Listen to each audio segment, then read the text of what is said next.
Here is exactly what a flight instructor check ride is going to look like. Stand by. So, with your private or instrument or commercial check ride, you're used to giving answers back to the examiner based on scenarios or rote answers.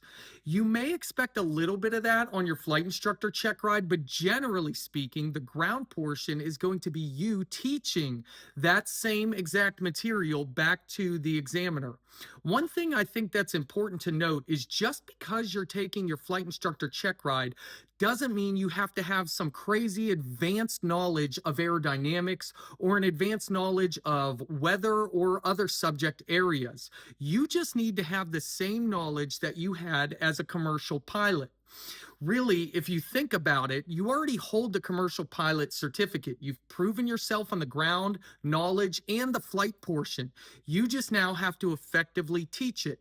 In fact, if you look at the private ACS versus the commercial versus the instructor ACS, all of the subject areas are relatively similar. Nothing in there says advanced knowledge of. If you look at the Pilot's Handbook of Aeronautical Knowledge, which is one of the main references for all of the sources of information for all of your check rides, it says it's applicable to not only student pilots, but advanced levels of certification.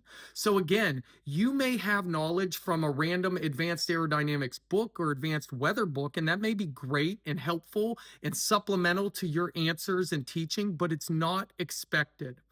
Now, on the flight portion, you can expect the examiner to do some of the flying. In fact, the ACS says that they can act as a student for part of the check ride for some of the maneuvers. You will be expected, though, to do a majority of the flying where you're demonstrating and explaining and teaching the maneuvers back to the examiner. The examiner, remember, in the ACS is looking for your overall effectiveness and efficiency of all of your teaching. Again, this check ride is just you being able to teach. When you're doing the ground portion, make sure you are using your lesson plans for all of the subjects that the examiner asks you to teach. There's no secret. That's not cheating.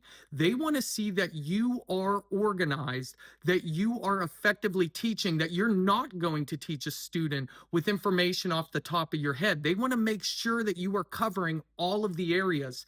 They're going to do a sampling of your knowledge, so you can expect them to cut you off a lot of the time after they see that you're able to effectively teach certain areas. You will be expected to develop a lesson plan on the ground portion, and that's because if a random topic comes up as a CFI that you don't have a lesson plan for, they want to make sure that you understand how to build a lesson plan. One of my main recommendations, and you'll hear mixed reviews on this, is if you find a set of effective, proven lesson plans, don't make them yourself, just pull those and use those. As long as they line up with the ACS, it's not cheating. What you're doing is you have to still be able to effectively teach the information back to a student. So if somebody else has already developed a set of great lesson plans that line up with the ACS, just use them. It's going to give you more time prepping for your CFI when all you have to do is practice teaching it rather than spending hours and hours developing your own lesson plans. You may find different pictures and different books that help you, but if those lesson plans already work, they should all pretty much be the same because they all have to line up with the ACS. I hope this helps you out going into your CFI check ride, and I hope you do great on it. I'll see you next time.